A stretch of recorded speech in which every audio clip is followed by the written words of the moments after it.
요한복음 4장 20절로 23절 저부터 시작해서 교독하시겠습니다.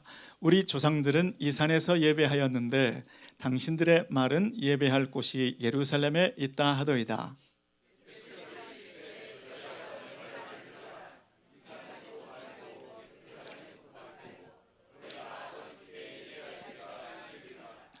너희는 알지 못하는 것을 예배하고 우리는 아는 것을 예배하노니 이는 구원이 유대인에게서 남이라.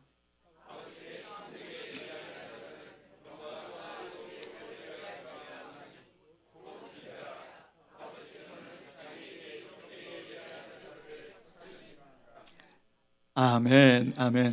저는 오늘 영과 진리로 예배하라라는 제목으로 은혜를 나누고자 합니다. 여러분, 오늘 말씀은 예수님께서 유대를 떠나셔서 이제 갈릴리로 이동하는 과정 가운데 일어난 일입니다.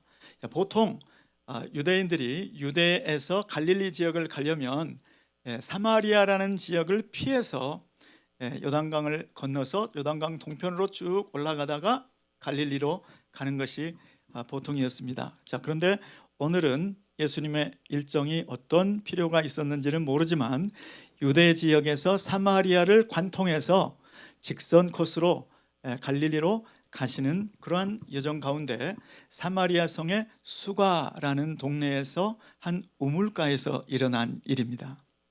여러분, 사마리아가 어떤 상황인지, 어떤 관계인지, 유대인과 사마리아인들과의 어떤 관계인지를 좀 아시면 도움이 될 것 같아서 제가 잠깐 역사적인 배경을 설명하자면, 이 사마리아라는 곳에는 유명한 산이 있습니다.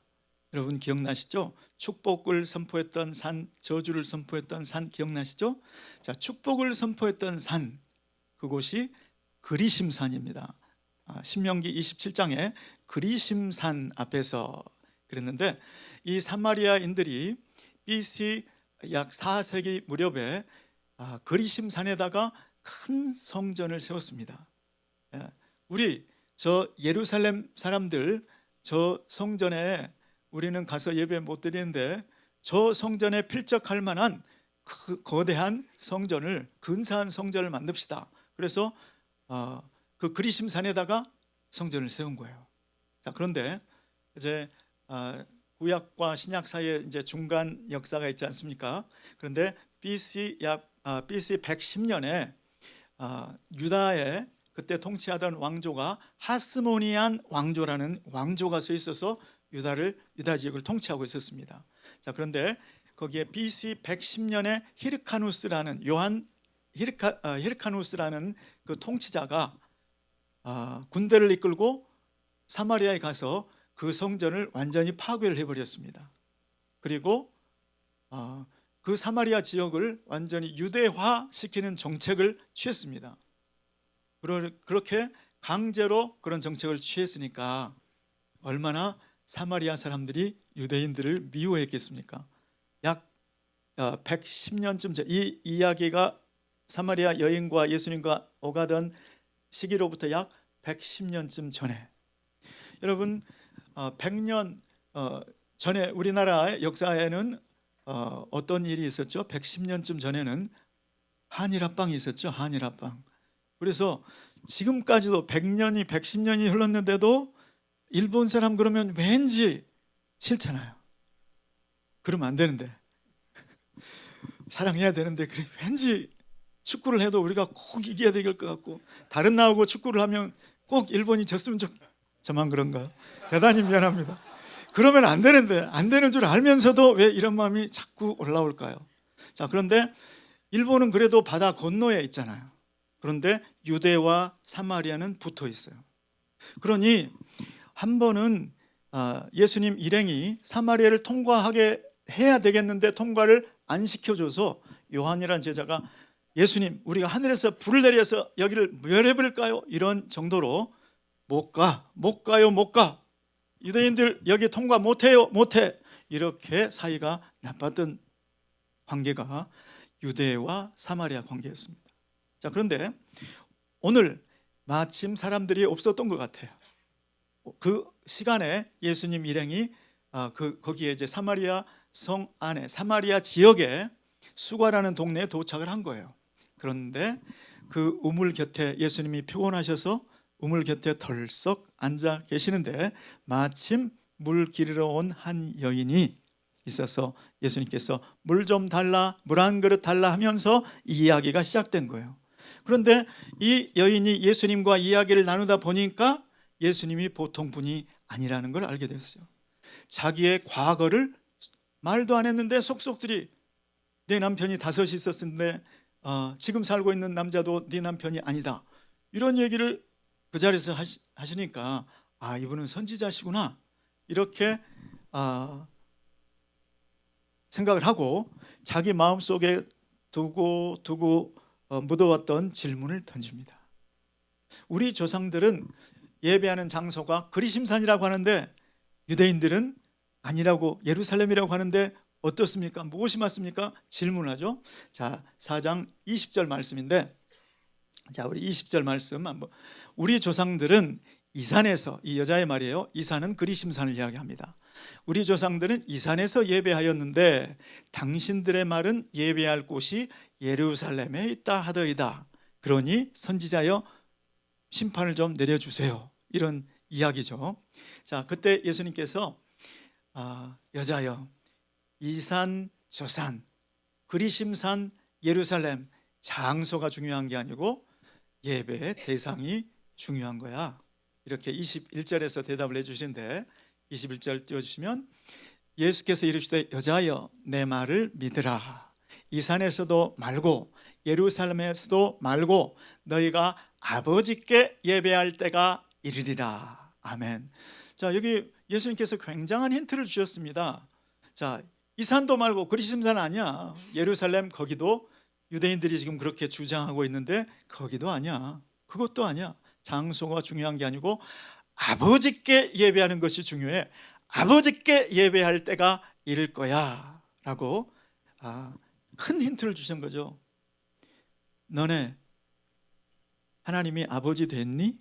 아버지로 지금 예배 드리고 있니? 아니잖아. 자, 그래서 예수님께서 너희가 비록 예배 드리고 있다고는 하는데, 자, 예배자의 종류에 2 종류가 있다.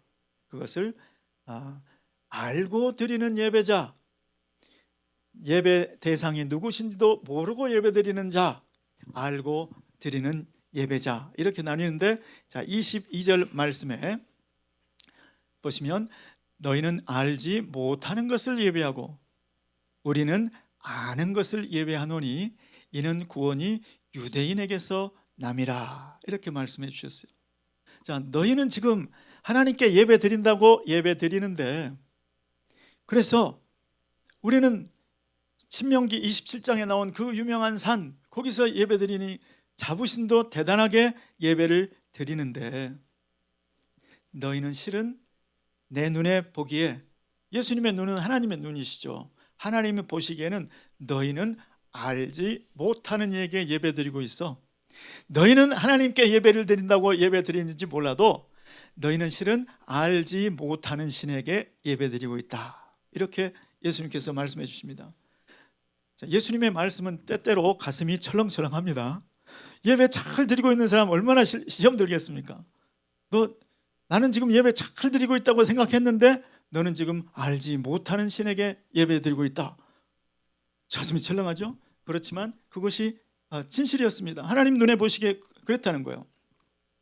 그 다음에 또 아는 것을 예배하는, 우리는 아는 것을 예배한다. 우리는 예배 드리는 대상이 누구인지를 알고 예배한다, 이렇게 말씀하십니다. 자, 그러면서 그 이유는 알고 예배드리는 자, 모르고 예배드리는 자, 그 차이가 뭔가, 무엇 때문에 이렇게 됐나? 이는 구원이 유대인에게서 남이니라. 갑자기 예배 이야기하다가 구원 이야기가 나왔습니다. 왜 그럴까요? 말씀드렸던 것처럼 아버지께 예배드리는 자, 아버지께. 자, 그래서 예수님께서 지금 말씀하시는 이 구원은 영생 얻는 것, 구원은 영생하고 같은 것으로 요한복음에는 나오는데, 자, 요한복음에 예수님께서 말씀하신 영생은 무엇인가? 여기서 말씀하시는 구원은 무엇인가를 알려면 예수님께서 말씀하신 영생이 무엇인가를 이해해야 되는데, 자, 요한복음 17장 3절 말씀에 예수님께서 정의하신 영생입니다. 자, 영생은 곧 유일하신 참 하나님과 그의 보내신 자 예수 그리스도를 아는 것이다. 영생은 유일하신 참 하나님을 알아야 영생인 거야. 영생은 유일하신 하나님, 참 하나님, 성부 하나님이 보내신 자 누구시죠? 예수 그리스도. 그분을 아는 것, 그것이 영생이야. 자, 그러면 여러분들 이 말씀 워낙 유명하니까 여기서 아는다는 것은 지식적으로 아는 것이 아니라 체험적으로, 인격적으로 안다는 뜻이라고 이미 알고 계세요. 자, 그러니까 하나님이 나의 아버지가 됐나? 예수님이 나의 주인이 됐나? 그러한 인격적인 관계가 있을 때에만 아버지께 예배드릴 수 있잖아요. 그러니까 사마리아 사람들이 지금 예배드리고 있는 그 하나님은 하나님 말은 하나님인데 내 아버지가 아직 안 된 거죠. 예수님은 지금 누구신지도 모르고 있죠. 이 여자는 예수님을 향하여 선지자인 줄 알았던 거예요. 예수님은 하나님의 아들, 이 땅에 오신 하나님이신데 그걸 모르고 있으니 예배가 예배다운 예배, 하나님께서 인정하시는 참 예배가 될 수가 없죠. 하나님께서 인정하시는 예배자가 참 예배자가 될 수가 없죠. 그래서 구원을 말씀하신 겁니다. 너희는 알지 못하는 예배 대상을 지금 섬기고 있다. 하나님이라고 말은 하지만 인격적인 관계가 없잖아. 이 말씀을 지금 하고 계신 것이죠. 자, 그러면 어떤 사람이 영생을 소유하고 있는가? 어떤 사람이 하나님을 아버지로 또 예수님을 내 주인으로, 내 구주로 모시고 있는 분인가? 그것을 요한일서 5장 11절부터 13절에 기록하고 있는데 우리 한 목소리로 읽어보겠습니다. 요한일서 5장 11절부터 13절 시작. 또 증거는 이것이니 하나님이 우리에게 영생을 주신 것과 이 생명이 그의 아들 안에 있는 그것이니라. 아들이 있는 자에게는 생명이 있고 하나님의 아들이 없는 자에게는 생명이 없느니라. 내가 하나님의 아들의 이름을 믿는 너희에게 이것을 쓰는 것은 너희로 하여금 너희에게 영생이 있음을 알게 하려 함이라. 아멘. 아멘. 자, 이 말씀은 영생은 누구한테 있는가? 아들이 있는 자에게는 생명이 있고 하나님의 아들이 없는 자에게는 생명이 없다. 자, 아까 요한복음 4장 22절 말씀에서는 아버지께 예배하는 자들이라고 했는데 그 구원을 들어가다 보니 구원은 영생인데, 자, 영생을 누가 가지고 있는가?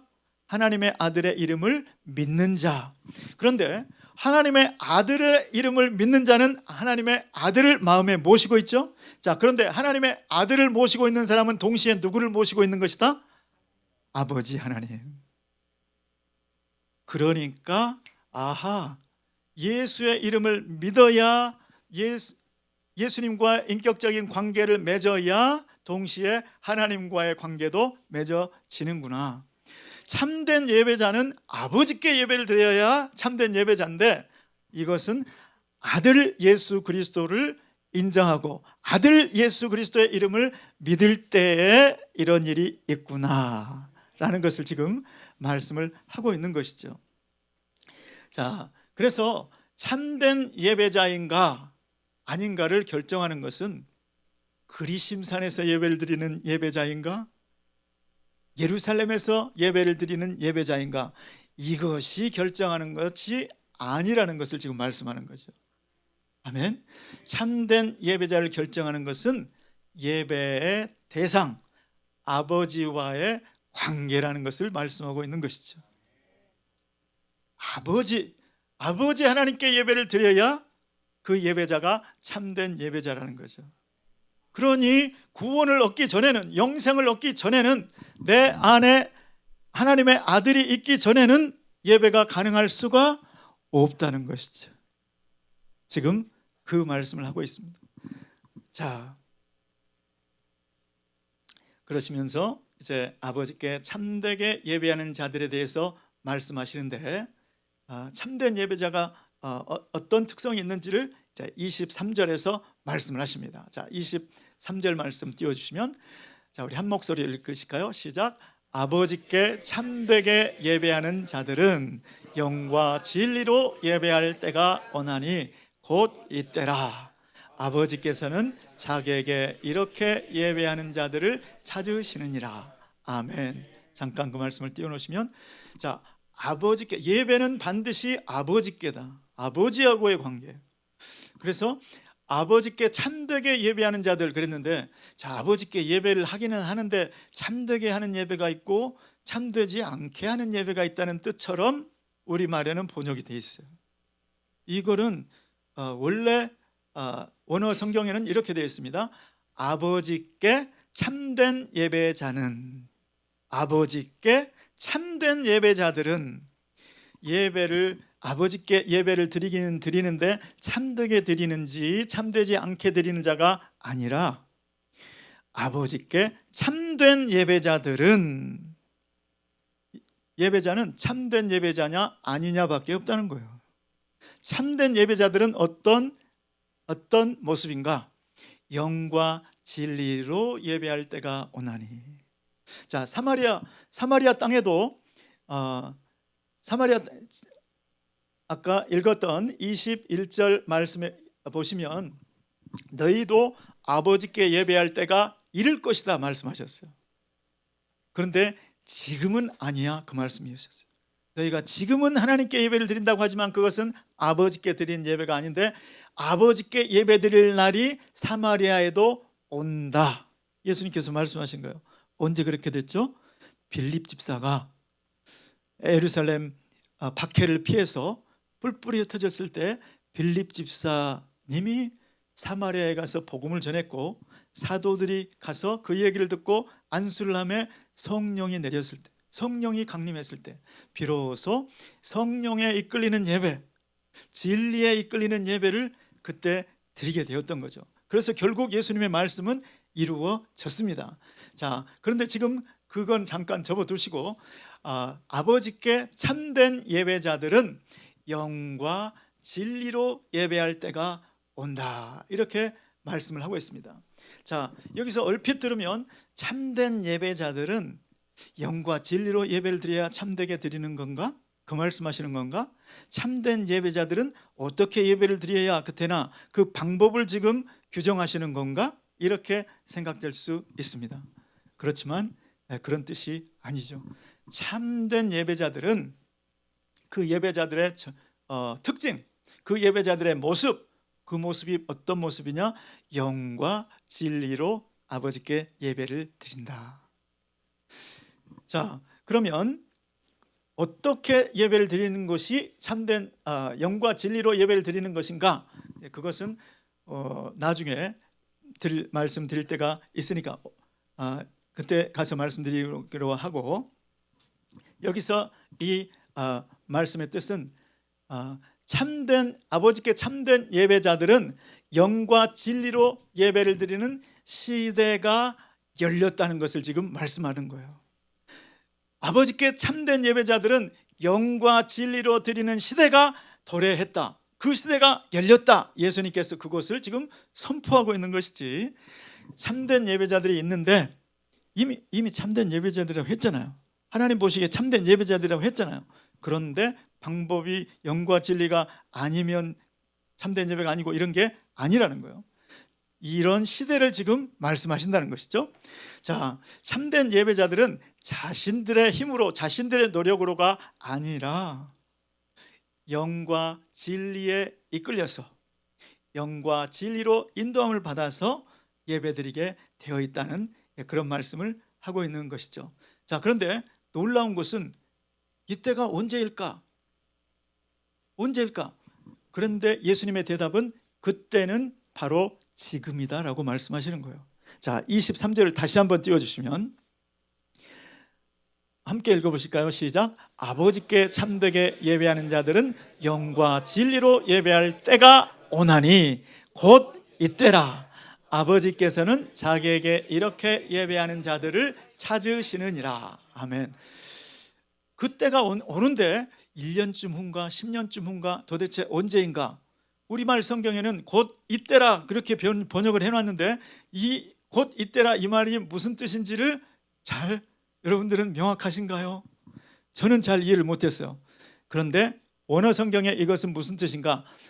영과 진리로 예배할 때가 오나니 곧 지금이 그때다라고 기록이 되어 있어요. 그러니까 지금 예수님과 사마리아 여인, 수가성 여인이 우물가에서 지금 얘기 나누고 있는 이때가 바로 참된 예배자들이 영과 진리로 예배할 때가 이미 이르렀다는 그 말씀을 하시는 거예요. 아멘. 여러분 왜 그렇게 말씀하셨을까요? 참된 예배자의 특징은 뭐다? 하나님이 내 아버지가 된 사람들. 그런데 하나님이 내 아버지가 되려면 반드시 누구를 모셔야 된다? 아들을 모셔야 된다. 아들 예수 그리스도를 모셔야 된다. 그런데 그 아들 예수 그리스도가 지금 이 땅에 와 있다. 이 땅에 메시아로 오신 당신 예수 그리스도 때문에 벌써 유대에는 예수님을 인정하는 사람들이 생겨났어요. 메시아로 인정하는 사람들이 생겨났어요. 누가 알아봤죠? 세례 요한이 가장 먼저 알아봤죠. 누구든지 하나님의 성령이 그 위에 내려서 머무는 것을 보면 그가 성령으로 세례 주는 이인 줄 알라 하시기로. 그래서 세례 요한이 봤더니 예수님 위에 하나님의 성령이 임하셨고 머무시는 것을 보고 저분이 성령으로 세례 주는 분이라고 알아보았다는 거예요. 그 세례 요한의 말을 듣고 세례 요한의 제자들이 내가 메시아를 만났다니까. 시몬 베드로, 안드레가 그렇게 형제 베드로한테 말하잖아요. 내가 메시아를 만났다니까.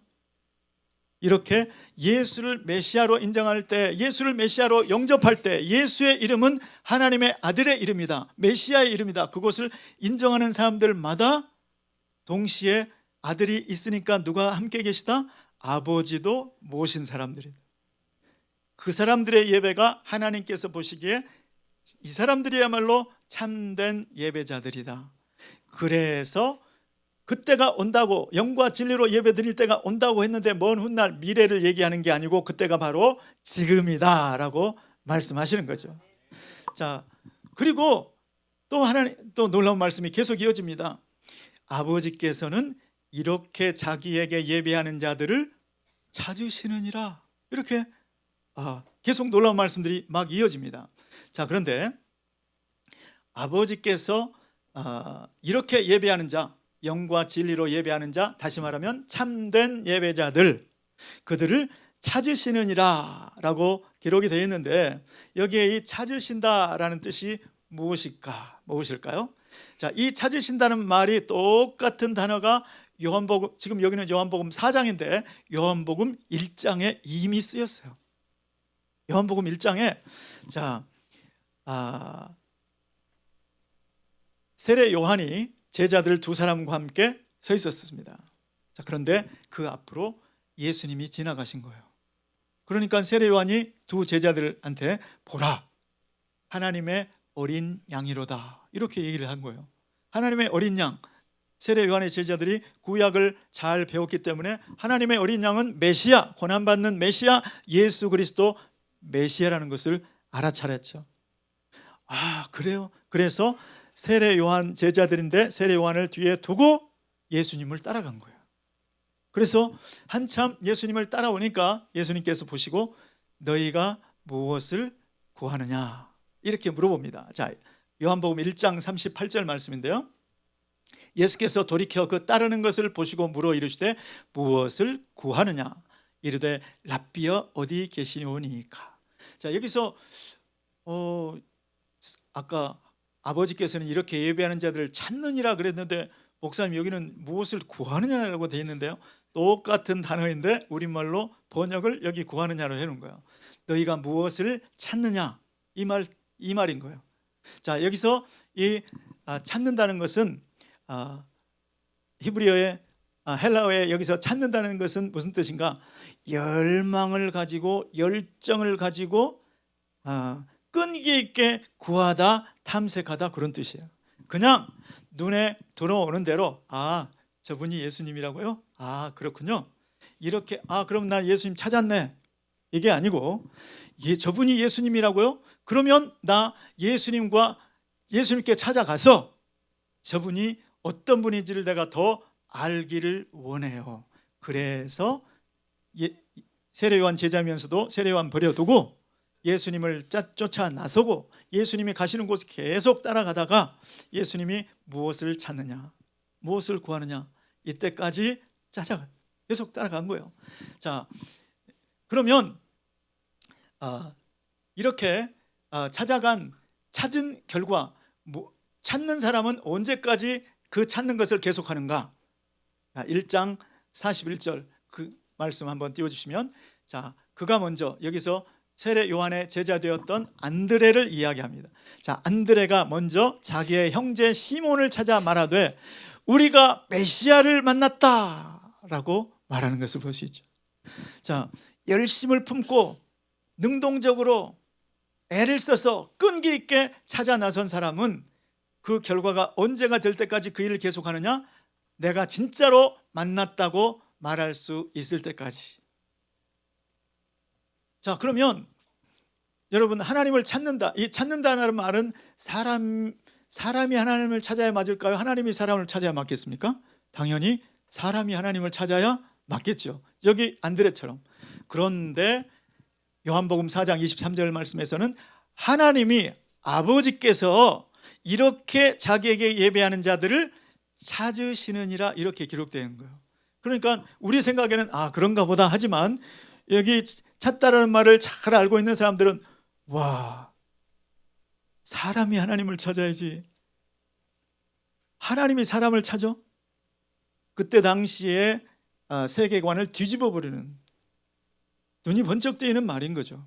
어떻게 하나님이 찾아 나설 수가 있는가? 여러분, 하나님께서 이렇게 예배하는 자들을 찾으시는 건 당시로서는 정말 눈이 번쩍 뜨이는 이야기였습니다. 자, 하나님께서는 왜 그렇게 가만히 계시지 않고 직접 눈을, 시력을 집중해서, 마음을 집중해서 그 사람이 어디 있는지를 그렇게 찾아 나셨을까요? 왜 하나님께서는 보물찾기 하듯이 그렇게 영과 진리로 예배하는 자들, 참된 예배자들을 찾으셨을까요? 자, 그것은 하나님께서 인간을 창조하신 목적이 뭐였죠, 여러분? 하나님께 영광 돌리는, 하나님께 찬송하는, 하나님께 예배자들을 만드시는 것이, 그것이 하나님의 창조의 목적이었던 것이죠. 자, 그것이 이사야서 43장 21절 말씀에 나와 있는데 한번 보시겠습니다. 우리 함께 읽으실까요? 시작. 이 백성은 내가 나를 위하여 지었나니 나를 찬송하게 하려 함이니라. 아멘. 왜 하나님께서 참된 예배자들을 그렇게 찾으실까? 여기서 말씀하시는 이 백성은 하나님의 백성들, 하나님의 백성들은 어떻게, 무엇을 위해서 하나님의 백성들을 지으셨는가? 하나님을 찬송하게 하려고. 그런데 여러분, 여기서 찬송이 한 곡의 찬송이 아닙니다. 여기서 히브리어 테힐라라는 말씀이 쓰였는데 이 말은 무슨 뜻인가? 하나님이 어떤 분이신지, 하나님이 무슨 일을 하셨는지, 하나님이 어떤 성품을 가지고 있는지, 그것을 노래할 수 있고 그것을 선포할 수 있고 자랑할 수 있는 내용, 그것이 테힐라라는 뜻이에요. 제가 여러분들을 좀 미궁에 빠뜨린 것 같은, 너무 멀리 간 거 아닌가 싶은데 계속 조금만 더 따라오시기 바랍니다. 지금 하나님의 눈에 내가 원래 의도했던 창조의 목적대로 지었던 그 사람들이 이제 나타난 거예요. 그래서 지금 하나님이 너무 기쁘고 신나서 지금 찾아 나서신 그런 뉘앙스인 거예요. 이것이 구약시대에 얼마나 하나님께서 그것을 원하셔서 창세기에 그런 목적을 가지고 선한 의도로 창조를 했으니까 이 백성들이 에덴 동산에서 복을 누리면서 번성하고 생육하고 번성하고 땅에 충만해서 모두 다 내가 어떤 하나님인지, 내가 무슨 일을 하는 하나님인지, 내가 어떤 성품인지를 다 그거를 말하고 그것을 노래하고 그것을 선포하고 그것을 서로 이야기하면서 하나님을 높이기를 원했는데 그만 에덴 동산에서 죄를 지음으로 타락해 버렸잖아요. 그래서 하나님의 그 계획이 심히 지연되었다. 심히 지연됐지만 하나님은 결코 그걸 포기한 적이 없으시다. 그리고 이제 드디어 말세에 그 타락해버린 인간들을 회복시키는 작업을 하셨는데 그것이 누구를 통해서? 예수 그리스도를 통해서. 예수님이 이 세상에 오셨더니 세례 요한이 그를 알아보고 하나님을 높이고 찬송하는 참된 예배자가 됐죠. 안드레가 또 알아보고 예수님을 알아보는, 예수님을 알아보고 인정하니까 하나님 아버지를 내 아버지라고 그렇게 모시게 됐으니까 안드레도 예배자가 되고 참된 예배자가 되고, 참된 예배자들이 한 사람 두 사람 늘어나는 그때에 하나님께서 그러한 예배자들을 찾아 나섰다. 여러분, 하나님께서 이렇게 자기에게 예배하는 자들을 찾으시느니라 현재형으로 기록되어 있잖아요. 항상 현재인 거야. 항상 예수님께서 오실 때부터 계속 예수님 성부 하나님 그걸 찾으시고 오늘 세례 요한, 오늘 안드레, 오늘 그렇게 기쁘게 보신 줄 믿습니다. 그리고 그 바톤이 우리에게까지 왔죠. 이 자리에 앉아 계신 저와 여러분들은 하나님께서 찾으시는 그렇게 기뻐하신 참된 예배자들인 줄 믿습니다. 왜요? 예수 그리스도를 구세주로 주인으로 인정하고 모셔드리니까 동시에 아들이 있는 자가 되었을 때 아버지도 있는 자가 되었고 드디어 내 아버지가 되었고 그 아버지께 예배를 드리니까 주님께서 성부 하나님께서 참된 예배자 이렇게 인정해 주신 줄 믿습니다. 우리가 영과 진리로 먼저 예배를 했기 때문에, 그 방법으로 예배를 했기 때문에 하나님께서 참된 예배자로 인정하신 게 아니라 먼저 너는 내 아들이다, 너는 참된 예배자다, 주님 아버지께서 먼저 인정해 주신 것을 믿으시기 바랍니다. 아멘. 자, 그러면 이렇게 창조시 처음 목적도 그랬는데 그 목적이 좌절되었다가 예수 그리스도로 말미암아 좌절된 것은 아니죠. 지연되었다가 예수 그리스도로 말미암아 회복되었고 결국 요한계시록은 그 모습이 완성된 모습을 보여주는데 이 요한계시록 7장 9절과 10절 말씀 우리 함께 읽겠습니다. 시작. 이 일 후에 내가 보니 각 나라와 족속과 백성과 방언에서 아무도 능히 셀 수 없는 큰 무리가 나와 흰옷을 입고 손에 종려가지를 들고 보좌 앞과 어린 양 앞에 서서 큰 소리로 외쳐 이르되 구원하심이 보좌에 앉으신 우리 하나님과 어린 양에게 있도다. 아멘. 아멘.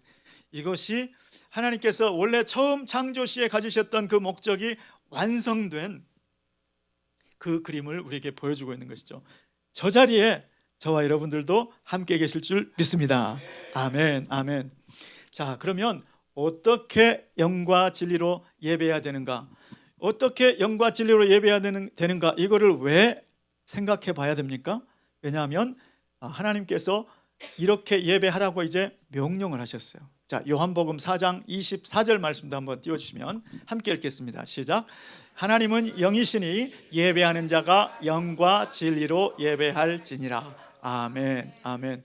자, 이 말씀은 성부 하나님을 아버지로 모신 자에게만 해당이 되는 거예요. 예수님을 아직 구세주로 주인으로 모셔드리지 못하신 분들, 물론 예수 그리스도를 주로 구세주로 영접하시면 이 말씀에 해당되는 거죠. 자, 예수님을 모시면 그때 아버지도 함께 모시게 되는 결과가 되고 참된 예배자가 된다. 참된 예배자로 인정을 받은 다음에는 주님께서 뭐를 요구하시는가? 그게 바로 항상 영과 진리로 예배하는 것을 주님께서 원하시는 줄 믿습니다. 이미 참된 예배자는 이미 결정되었어요. 너는 내 아들, 너는 내 참된 예배자, 이렇게 주님이 인정을 해 주세요. 그런데 그에 걸맞는 예배가 뒤따라야 될 것을 주님 말씀하시는 거예요.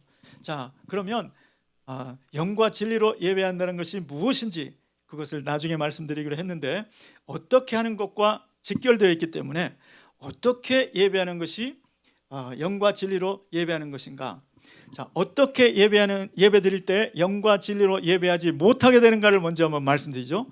아까 사마리아 성의 수가성 여인, 예배가 뭐에 제한되어 있었던 거예요? 장소에 제한이 되어 있었던 거예요. 이 자리에서 예배를 드리면 참된 예배, 그렇게 생각한 거예요. 저 자리는 아니야. 어느 자리가 옳을까? 예배 자리가 중요하다. 이 상태는 영과 진리로 드리는 예배가 아니라는 거죠. 장소에 제한되어 있잖아요. 장소에 구애받고 있잖아요. 저와 여러분은 장소에 구애받지 않는 자유로운 예배자 되시기를 예수님으로 축원합니다.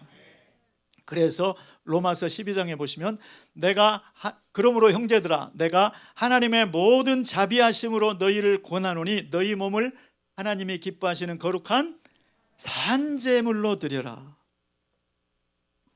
여러분, 우리 가운데는 하나님께서 성령을, 예수 믿는 모든 사람들에게 성령을 주셔서 참되게 예수를 믿으면 반드시 하나님께서 성령을 주시는데, 성령의 임재가 하시는 성령님의 임재가 우리와 함께 하시는 우리는 성전인 줄로 믿습니다.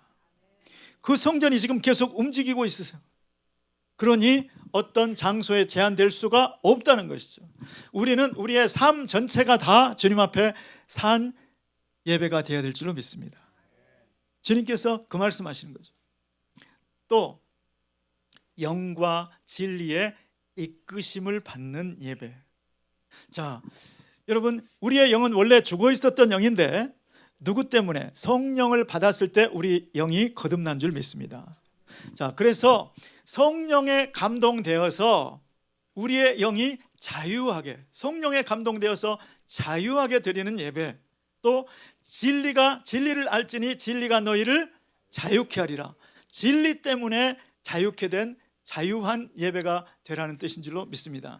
여러분, 우리에게 주신 진리가 누구이십니까? 예수 그리스도. 여러분, 영과 진리는 둘 다 인격적인 것입니다. 진리, 그러니까 어떤 사실인가? 어떤 사실이 아니라 하나님께서는 우리에게 진리 되신 예수 그리스도의 영을, 인격적인 영을 우리에게 부어주신 줄로 믿습니다. 그 영과 진리에 이끌려서 드리는 예배가 진정한 예배다.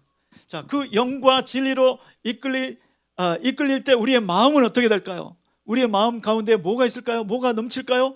자유가 넘치고, 기쁨이 넘치고, 감사가 넘치고, 헌신된 마음이 넘치지 않겠습니까?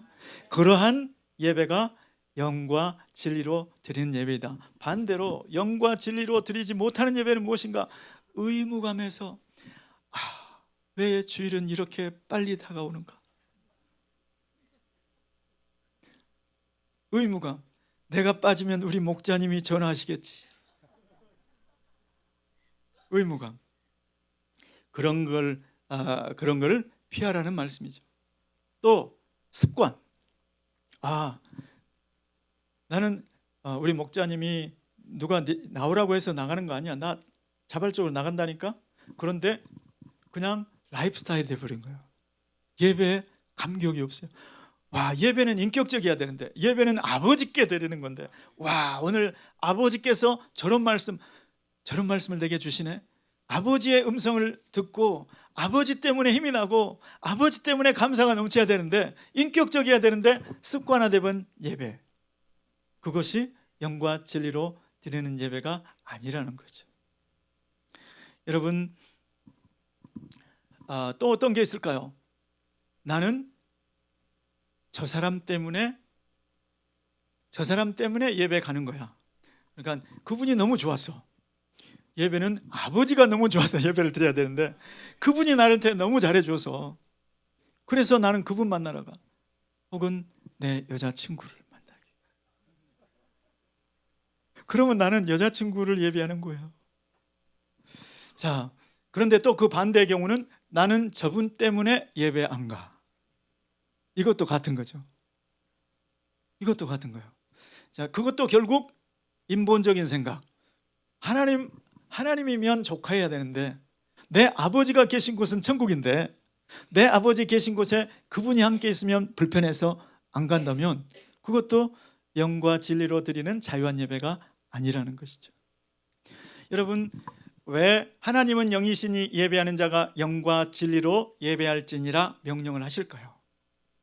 그것은 이미 우리는 하나님께 참된 예배자라고 인정을 받은 사람들이고 그렇게 하나님께서는 인정을 해 주신 사람이고 그렇게 할 수 있는 모든 조건을 다 갖춰주신 줄 믿습니다.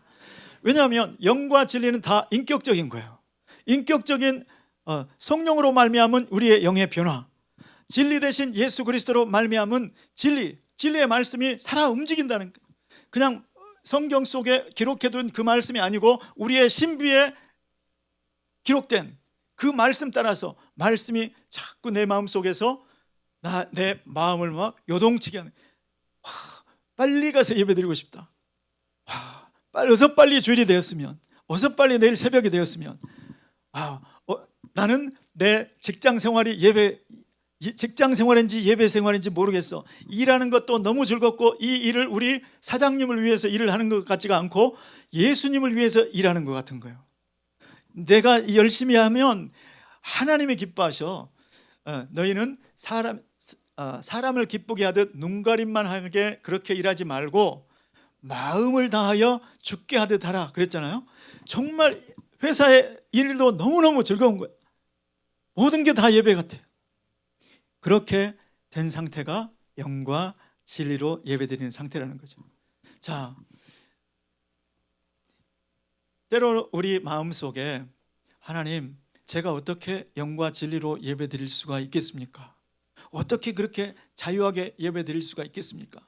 저는 아직 그렇게 구하고 찾고 있는 제 배우자를 아직 못 구했는데요. 여러분, 제가 1994년도에 그런 생각했다니까요. 1993년 말에 그런 생각을 하고 1994년 1월부터 새벽 기도를 들어간 거죠. 하나님, 잠언 31장을 펴놓고 새벽 5시가 되면 하나님, 저에게 이런 여인을 허락하여 주시옵소서. 누가 현숙한 여인을 찾아 얻겠느냐? 그런 자의 값은 진주보다 더 귀하니. 그러면서 계속 31장 그 잠언 말씀을 하나님 앞에 읽는 거예요. 왜 읽을까요? 하나님이 이런 여인을 줄 수 있다고 믿기 때문에. 아멘. 여러분, 제가 하나님을 알지 못했을 때는 이런 기도가 안 나오죠. 하나님이 이런 분인 줄 안 믿으니까, 모르니까. 그런데 하나님은 아내를 받는 자는 여호와께 복을 받는 자니. 잠언 말씀에 나와 있잖아요. 그러면 하나님께서 배우자를 주시는구나. 그러니까 나는 하나님께 기도해야지. 여러분, 하나님께서 어떤 분이시라는 것을 믿음으로 기도할 때 그것도 주님께서 예배로 받으시는 줄 믿습니다. 내게 부족한 것에 영향을 받아서 나 스스로를 제한한다면 나는 기쁨으로 예배할 수 없는 사람이에요. 그런데 거기에 매이지 않고 드리는 예배. 또 하나님, 저는 직장이 없는데 어떻게, 가장인데 지금 직장이 없어요. 그런데 어떻게 하나님께 그렇게 자유로운 예배를 드릴 수가 있겠습니까? 그렇게 기쁨의 예배를 드릴 수가 있겠습니까? 이렇게 생각해 버린다면, 그래서 직장 고해가 난 다음에야 예배를 드릴 수 있다고 생각한다면 영과 진리로 드리는 예배가 아니라는 거예요. 나는 제가 미국에 있을 때 직장에 다니다가 잘렸다는 말씀을 드린 적이 있었나요? 기억하시는 분들이 있군요. 그러면 그 간증은 생략하기로 하겠습니다. 그리고 나서 제가 생각해 보니까 얼마나 제가 한심하고 너무 가장으로서 초라한지. 야, 그래서 하나님 제게 직장을 주셔야죠. 그런데 성경 말씀 보니까 하나님은 아담에게 사람의 혼자 사는 것이 좋지 못하니 내가 그를 위하여 돕는 배필을 붙여주리라 아니고 지으리라. 아멘. 그 말씀을 딱 읽는 순간 하나님께서 나를 위하여 직장을 만들 수도 있는 분이다. 하나님께서 어떤 직장에 나를 위하여 빈자리를 만들 수 있는 분이다. 그거를 깨달은 거예요. 그래서 하나님께 기도하게 된 거죠. 하나님, 저는 영어도 잘 못하죠. 말하는 것은 생존 영어, 생존을 위한 영어지 이게 어디 여러 사람 앞에 가서 지금 프레젠테이션 할 수 있는 그런 수준이 아니에요. 또 컴퓨터 사이언스 석사 과정을 마쳤다고는 하지만은 어디 가서 내노라는 직장에 인턴을 해본 것도 아니고 그냥 학교에 숙제만 열심히 하던 이 사람을 미국 사회에서 누가 받아주겠습니까? 그렇지만 하나님께서는 저를 위해서 나에게 맞는 직장을 만들 수도 있고 그러한 자리를 빈자리로 만들어서 제게 주실 수도 있는 분입니다 하고 주님 앞에 기도했는데, 여러분 그렇게 믿고 기도하는 그 기도는 주님께서 예배로 받으신 줄 믿습니다. 그래서 정말 주님의 은혜로 진짜 그런 곳을 들어갔습니다. 나중에 보니까 어쩜 이렇게 기도한 대로 응답하셨나. 여러분 지금 이 자리에 혹시 싱글들이 계시다면, 또 내 직장을 구하는 분이 계시다면 하나님께서는 얼마든지 여러분을 위해서, 싱글들 배필이 없다면 자 back to the future, 옛날로 돌아가서 하나님께서는 여러분을 위해서 여러분의 기도를 들으시고 여러분에게 가장 맞는 배우자를 만들어 주실 수도 있는 분인 줄 믿습니다. 그런 하나님을 우리는 아버지로 모시고 있습니다. 또 이미 결혼하신 분들은 배우자가 우리 배우자 빨리 좀 신앙이 성장했으면 좋겠는데, 이런 분들 계실 거예요. 자, 그런 분들도 하나님은 얼마든지 그분이 여러분 자신보다도 더 믿음이 좋은 상태로 성장시키시고 성숙시킬 수 있는 분인 줄 믿습니다. 그래서 언젠가 여러분 지금 기도를 들으시고 그렇게 할 수 있다는 거예요. 그래서 언젠가 그때 내가 왜 그렇게 기도를 했지? 누가 이렇게까지 믿으래? 이런 날이 올 수도 있는 하나님이시라니까요. 믿으십니까? 아멘, 아멘. 하나님, 저는 투병 중인데 어떻게 영과 진리로 그렇게 자유한 예배, 기쁨이 넘치고 감사가 넘치고 감격스러운 예배를 주님 앞에 드릴 수가 있겠습니까? 혹시 이렇게 생각하는 분이 계시다면, 그래서 내가 예배 시간에 가는 것이 정말 즐겁지 못하고 기대하는 마음이 막 생기지 못하고 오늘도 아픈 상태로 또 가야 되나, 이런 생각이 조금이라도 드시는 분이 계시다면, 하나님께서 어떤 분이십니까? 예수님이 어떤 분이시고 우리 아버지가 어떤 분이십니까? 예수님은 우리의 아픔을 대신 담당하신 분인 줄로 믿습니다. 여러분 우리 자녀들 아플 때 열나고 그런 모습 보면요, 우리 대신 아프고 싶지 않습니까? 그게 우리 부모 마음이지 않습니까? 근데 우리 마음뿐이잖아요. 우리는 그렇게 할 수가 없잖아요. 그런데 예수님은 마음뿐이 아니고 실제로 그 일을 감당하셨습니다. 어떻게요? 그 모진 채찍을 다 맞으신 거예요. 여러분 우리 죄를 위해서, 우리 죄를 구원하시기만 원하셨다면 왜 채찍을 맞아야 됩니까? 예수님이 그냥 십자가의 길만 가시면 됐지. 그런데 십자가를 지시기 직전에 그 모진 채찍을 맞으신 것은 우리가 당해야 될 우리의 그 질병, 우리의 연약함, 이 모든 것을 담당하기 위한 것인 줄 믿습니다. 그것을 아니까, 예수님이 어떤 분이신지, 예수님이 무슨 일을 했는지를 아니까 예배자가 되는 거예요. 예수님이 나를 위해서 그렇게 하셨구나. 그러면 왜 나는 값을 2번 지불해야 되는가? 이 병은 예수님이 담당하셨다는데 내가 왜 이 질병을 또, 이 고통을 또 당해야 되는가? 그 말은 예수님을 전적으로 의지하면 반드시 치료해 주시겠다는 그 말씀이구나. 이것을 믿으시고 기도할 때 그 기도가 주님께서 기뻐하시는 영으로 진리로 드리는 예배가 되는 줄 믿습니다. 우리의 부족, 우리의 결핍, 우리의 질병, 우리의 어떤 것, 우리에게 상처를 주는 그 어떤 것이라도 주님을 진실로 아는 자, 아버지 하나님이 나의 아버지가 되신 분, 그런 분들은 하나님이 어떤 분이시고 하나님이 이미 어떤 일을 행하셨다는 것을 아는 분들, 하나님의 성품이 어떤 성품인지를 아는 사람들은 거기에 눌리지 않고 거기에 좌절되지 않고 그것을 뛰어넘어서 이것은 하나님의 능력을 체험할 기회가 될 뿐이다, 이 마음으로 예배자 되는 줄 믿습니다.